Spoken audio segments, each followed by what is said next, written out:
calls for America's military to start intervening. Should it? Ron Paul, the former Republican congressman, presidential candidate, says no, be careful, be very careful. Congressman, what do you think of this? I think it would be foolish. I think what we've been doing for so many years has been very foolish. I think that they ought to try to understand what blowback is all about and what the CIA has talked about and what Michael Schur has demonstrated so often in his work in the CIA. It's just way too much. It hurts us to no end. One of the points I made when I gave my last little talk on the House floor was that one of the trends and the problems that we're facing was violent anti-Americanism, and it's engulfing the world. And I think this is what's happening over there. You know, we have a mess in Egypt now. We don't know exactly what we're supposed to be doing in Syria. And we end up supporting, and even Hillary had an expression of it. Well, how did we know the bad guys were going to get these things? And I think what's happening in Mali right now and these hostages is it's spun off from us getting involved in Libya and getting rid of Gaddafi.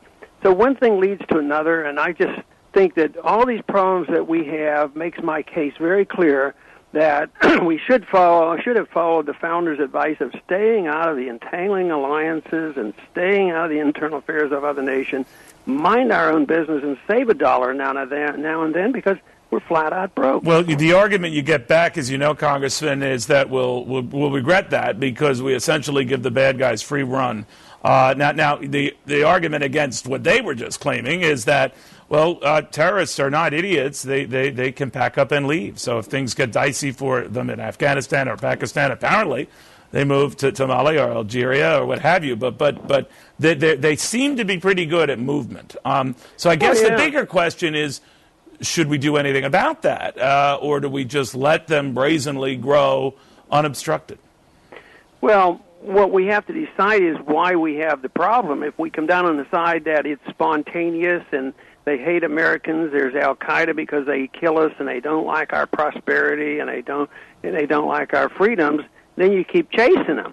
But if the problem of these threats toward us and the disruption is because we're involved, then the answer is be less involved. But what if it's a little more than that, Congressman? I know you and I have chatted about this before. What if they really do hate us? They hate everything we stand for, and they really are all about whatever our overtures to the Muslim community or lack thereof, that they're all about destroying us. They just can't stand us and want us dead. Well, they might ask the same question. What if we didn't hate Muslims? I mean, we have to build up a lot of hatred for us to go 6,000 miles away and kill people with drones. And this is where the conflict is coming. We have to beat the drums of war and this hatred that we have to go over and do these things.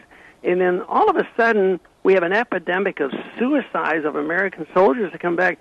What am I doing over here? Shooting these drone missiles and little kids dying and innocent people dying, and all of a sudden they come back and now more people die from suicide. Our soldiers are committing suicide. So I think it's a failed policy. It doesn't accomplish anything. Right. And if we don't understand that, as long as we don't want to look, we're either in denial or we don't understand it. But the CIA actually helps us on this to explain why there is retaliation. And if we don't accept that, this is going to get much worse. And there are predictions that right now that just because they haven't hit us here at home doesn't mean that they are starting to like us anymore. I think the problem is growing. It's going to get a lot worse as long as we think we're the king of the world. Ron Paul, thank you very much. I thank